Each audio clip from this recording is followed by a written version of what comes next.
Hello students. In the previous class we started a new chapter, the best Christmas present in the world. So it started with the person who went to a shop to buy a roll top desk. He wanted to buy a roll top desk from the long time, but they were all too expensive. So he decided to buy it from a junk shop where he found a roll top desk of which the condition was pretty bad, but he thought he would repair it as it was the cheapest option. So when he found the roll top desk, he looked in the drawer present in it, and he found a letter. On the top of the letter, it was written that it is Jim's last letter, received on January 25, 1915. And later, inside the box, there was an envelope in which the address was written as Mrs. Jim Macpherson, 12 Copper Beaches, Bridport, Dorset. So he took out the letter and unfolded it. Now we will read the second part, in which we will see the letter that he found on the roll top desk or in the secret drawer. Dearest Connie, I write to you in a much happier frame of mind because something wonderful has just happened that I must tell you about at once. We were all standing in our trenches yesterday morning, Christmas morning. It was crisp and quite all about as beautiful as morning I've ever seen, as cold as frosty as a Christmas morning should be. So the person who has wrote the letter, he wrote it to someone named as Connie. He is telling her about an incident in the war field. As you have seen, he has written something about the trenches. Trenches are made in the war field. So he is writing, I write to you in a much happier frame of mind, which means generally he is not very happy because he is in a war, but he is writing in a much happier frame of mind because something good might have happened. So he is saying that I write to you in a much happier frame of mind because something wonderful has just happened. He is telling her that something wonderful has happened. That's why I am writing to you in a good frame of mind. That I must tell you about at once. मतलब वो कह रहा है कि कुछ ऐसा हुआ है जिसकी वजह से मैं काफी खुश हूँ और वो तुझे बताना चाहता हूँ, मैं वो तुम्हें बताना चाहता हूँ. We were all standing to in our trenches yesterday morning, Christmas morning. बोला क्रिसमस मॉर्निंग पे हम सब अपने ट्रेंचेस में खड़े थे. ट्रेंचेस मतलब कि जो वॉर के टाइम पे जो गड्ढे होते हैं लोग उनको ट्रेंचेस बोलते हैं, जहाँ पे वो छुप के फायरिंग करते हैं. जो भी चीजें लड़ाई वगैरह तो ट्रेंचेस में छुप के ही की जाती है.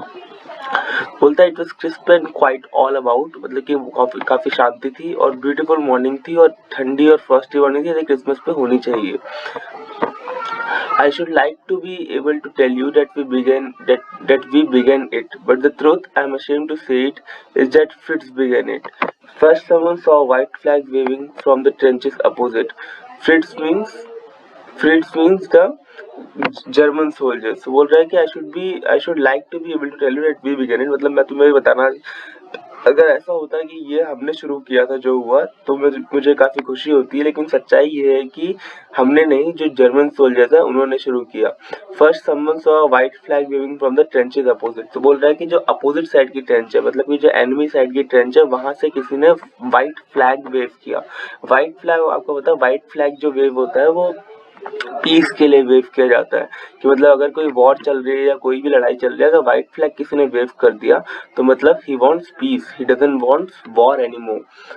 या सीज फायर जो होता है उसके लिए व्हाइट फ्लैग जो है वो वेव किया जाता है. तो जो जिसने लेटर लिखा बता रहा है कि उन्होंने अपोजिट साइड पे, मतलब एनिमी साइड से किसी ने व्हाइट फ्लैग वेव किया. Then they were calling out to us from across no man's land. मतलब क्या होता है, जब लड़ाई हो रही होती है तो एक साइड दोनों जो आर्मीज है उनके ट्रेंचेस होते हैं और बीच में नो मैंस लैंड होता है, मतलब वहां पे कोई भी नहीं जाता. तो वहां से वो जाकर कोई जो जर्मन सोल्जर है वो नो मैंस लैंड में आया and he started shouting happy Christmas Tommy, happy Christmas. So he waved a white flag and he came to the no man's land and shouted happy Christmas Tommy, happy Christmas. When we had got over the surprise, someone shouted back, same to you Fritz, same to you. So when they were over, they surprised because they didn't expect that the enemy will come to the no man's land with a white flag and they will shout happy Christmas. So first when he shouted happy Christmas Tommy, they were all pretty surprised and they didn't know how to reply to him. So once they got over the conundrum of all this situation, they just replied to him, same to you Fritz, same to you. I thought that would be that. he thought that it was it was enough, nothing else will happen. तो जो इसने letter लिखा उसने सोचा कि बस यही होना था, उसको शायद क्रिसमस विश करना था, इसलिए वो आया, उसने क्रिसमस विश किया, वो चला जाएगा. बोलता है कि वी ऑल डिड, मतलब हम सबने यही सोचा. But then suddenly one of them was up there in his grey great coat and waving a white flag. बोलता है कि वहां पे सडनली एक कोई ग्रे ग्रेट कोट पे आया और उसने भी व्हाइट फ्लैग वेव करना शुरू कर दिया. उसने बोला don't shoot lads, someone shouted. किसी ने चिल्लाया कि शूट मत करना. No one did. Then there was another Fritz up on the parapet and another keep your heads down, I told the man it's a trick, but it wasn't. So the suddenly one German soldier came with a white flag and started wishing Christmas to to the soldiers on this side. Most probably they were British soldiers. So one by one all the German soldiers came and they just started coming towards the trenches of the British soldiers. So the person who was writing this letter was pretty apprehensive about all this, and he told his men to keep their head down because he thought it is some sort of trick from the German to lure them into to lure them into into some net or something to take advantage in the war, right? I mean, it generally happens. You don't trust your enemy really quickly. If we have been at wars since so long, World War One was lasted for 4 5 years, for 4 years exactly. So if after 4 years of fighting, someone is waving white flag and he just wants to come and wish you a happy Christmas, then you won't be able to trust him properly. So that's what happened with the person who was writing this letter. So, who was Connie? Who wrote this letter? Question and answer. So, a British soldier, Jim Macpherson, wrote the letter, and Connie was the person to whom he wrote this letter, right? Who were Tommy and Fritz? Tommy and Fritz were the British and German soldier. Tommy was a British soldier and Fritz was a German soldier, right? These are the names of the soldiers, the British and German soldiers. Who? And now second question: who waved a white flag and from where? So a German soldier waved a white flag from his trench. Find the word from the passage which means dugout pits. It means trenches.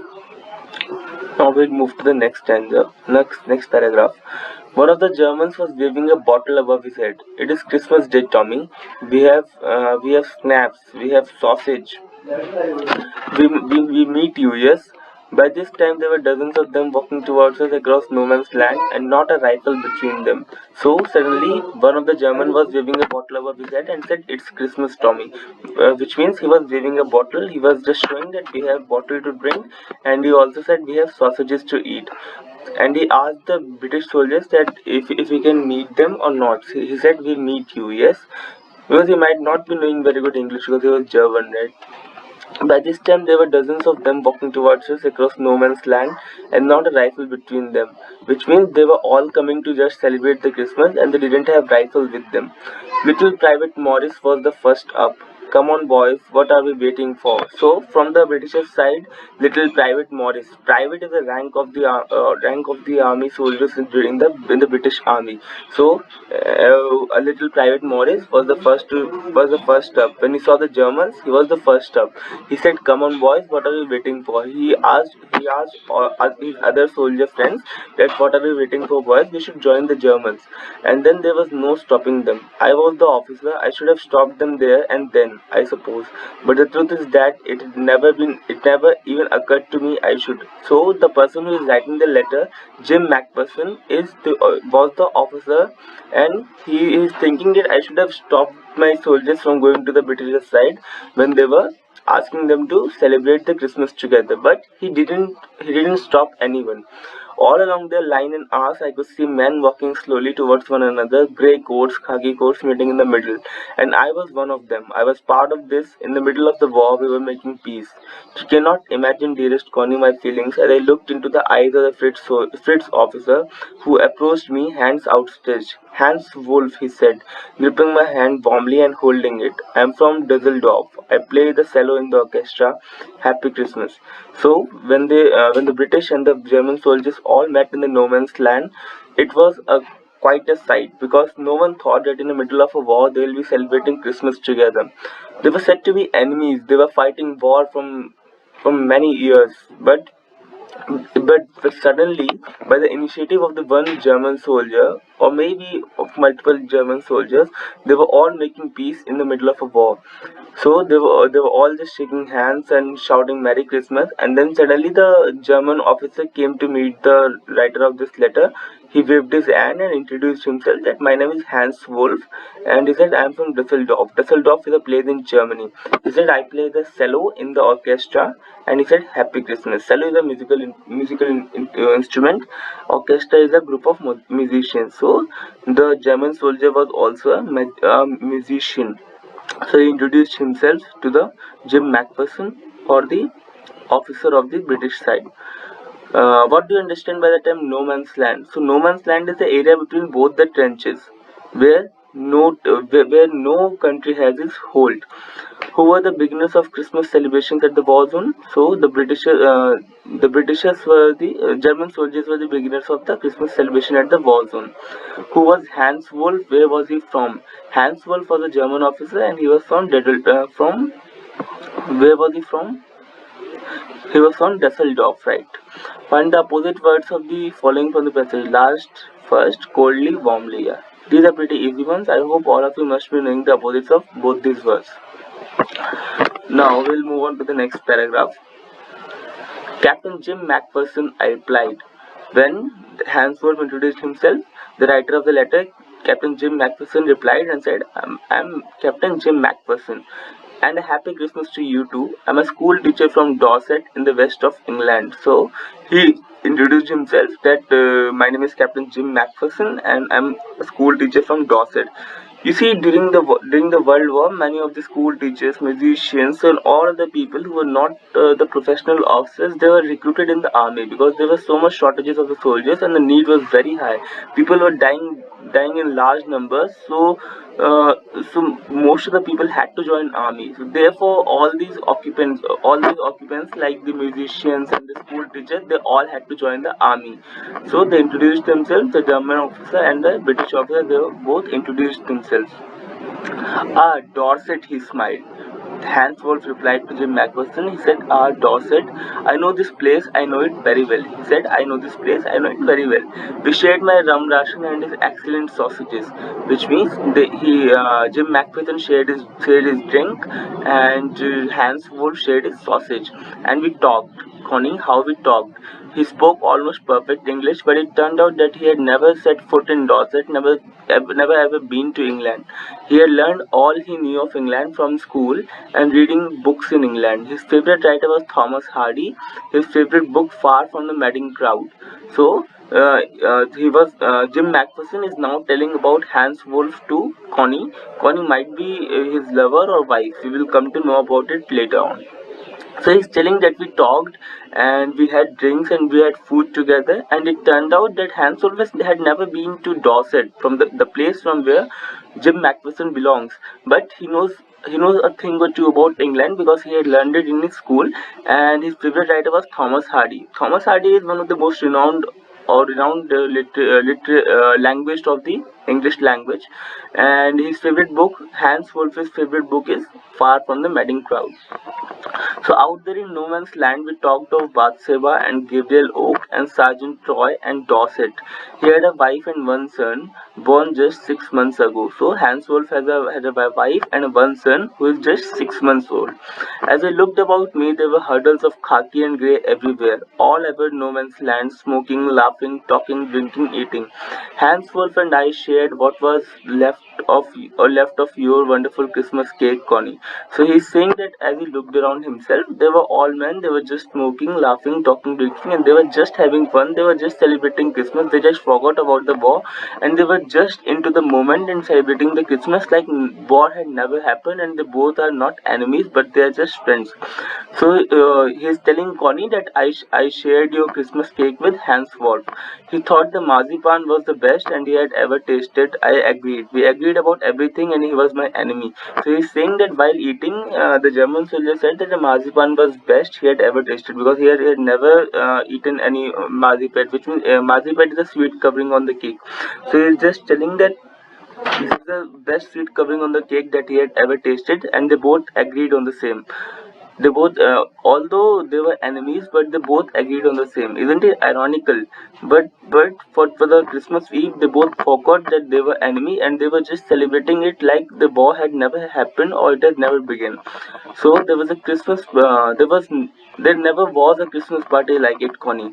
So he's telling Connie, Jim McPherson's telling Connie that there never was a Christmas party like it, because I mean, you just imagine that two enemy soldiers who are at war, they're just celebrating Christmas without even having gun with them.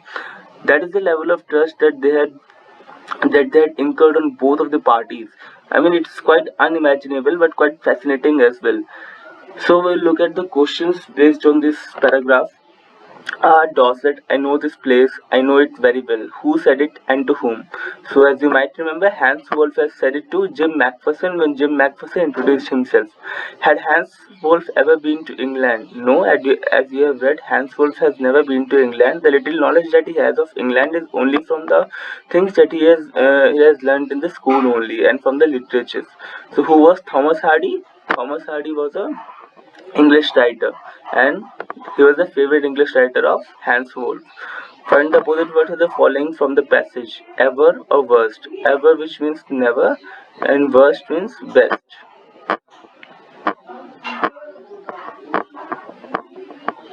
So now we'll look at the next paragraph. Then someone I don't know who brought out a football. Great coats were dumped in piles to make goalposts, and then the next thing we knew, it was Tommy against Fritz out in the middle of no man's land. So suddenly, when they were celebrating Christmas, someone brought out a football, and the German and the British soldiers started playing football in the no man's land. Hans Wolff and I kept looked on and cheered, clapping our hands and stamping our foot to keep out the cold as much as anything. So they were just cheering for their soldiers. The Jim McPherson and Hans Wolff was cheering for the soldiers, and they were clapping their hands and cheering. There was a moment when I noticed our breaths mingling in the air between us. He saw it too and smiled. Jim McPherson, he said after a while, I think this is how we should resolve this war. A football match. No one dies in a football match. No children are orphaned. No wives become widows. Suddenly, when they were watching the football match, Hans Wolff said to Jim McPherson that Jim McPherson, I think this is how we should resolve this war. But he's saying that we should come to the solution of any problem through the football match or through the sports. We should not fight the war, because war only brings destruction and only children are getting orphaned and wives are becoming widows. There's no result of the war, because both of the country's soldiers are just frustrated with the war. It is they who have to incur all the losses that war brings out. I prefer cricket, I told him. So, as he was the English soldier, he said, I'll prefer cricket rather than the football. Then we Thomas could be sure of winning probably. He says that I would prefer cricket so that the Britishers could be sure of winning. We laughed at that and sat together. We watched the game. Sad to say, Connie, Fritz won 2 goals to 1. But as Hans was generously said, our goal was wider than theirs, so it wasn't quite fair. So the Germans won the football match by 2-1 at last. So now we'll look at the questions. Who played a football match in no man's land? The German and the British soldiers played a football match in no man's land. Who won the football match and by what margin? The Germans won the football match by 2-1 margin. Who said that the football match could be the best way to resolve the war? So Hans Wolff said that the football match could be the best way to resolve the war. We should not fight with guns and incur the loss of lives. Find the word for the passage which means thrown down, which means dumped.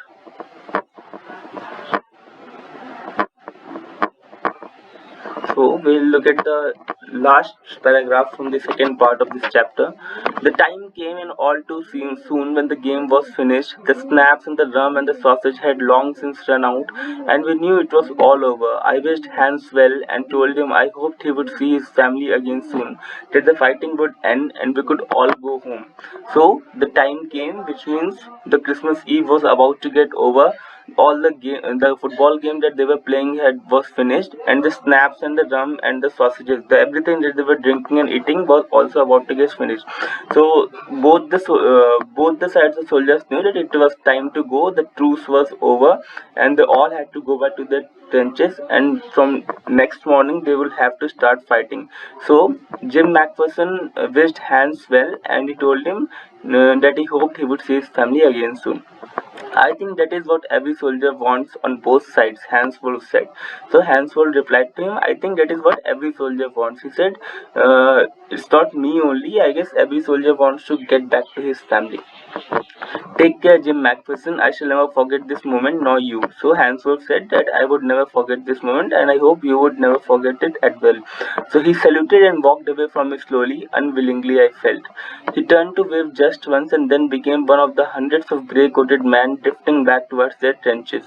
So he just walked away after wishing after wishing goodbye to the Jim McPherson and all the British soldiers, and he just went back into the trenches along with hundreds of other his soldiers. That night, back in our dugouts, we heard them singing a carol and singing it quite beautifully. It was still not silent night. Our boys gave them a rousing chorus of While Shepherds Watched. We exchanged carols for a while, and then we all fell silent. We had a time of peace and goodwill, a time I will treasure as long as I live. So on the subsequent night, on the Christmas Eve, they both were singing songs, the Britishers and the Germans, and they were just giving chorus to each other, which means they were singing on behind of each other. Dearest Connie, by Christmas next year, this war will be nothing but a distant and terrible memory. I know from all that had happened today how much both armies long for peace. We shall be together again soon, I'm sure of it. Your loving Jim.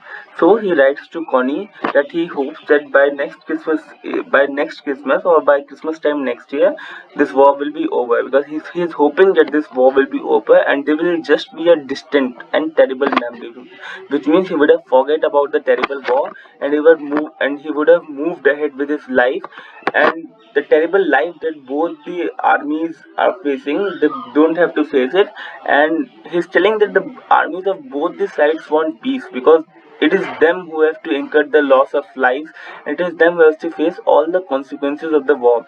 So they both long for peace, but they have to fight for their country, and they have to fight because of the political decision that are taken by someone else.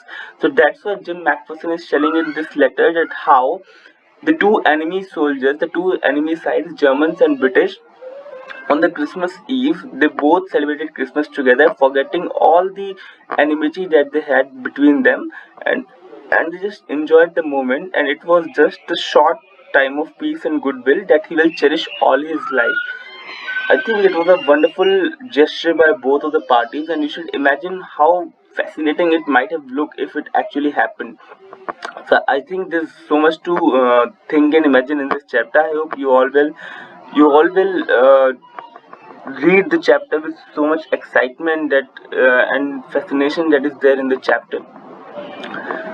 So we will discuss the third part of the chapter in the next video, and we'll also discuss this question answers and comprehension check based on the second part of the next chapter. If you have any doubt, then you can contact me, and you should also refer other books if you want to. Otherwise, what all I'm explaining is enough to understand the chapter. So thank you everyone.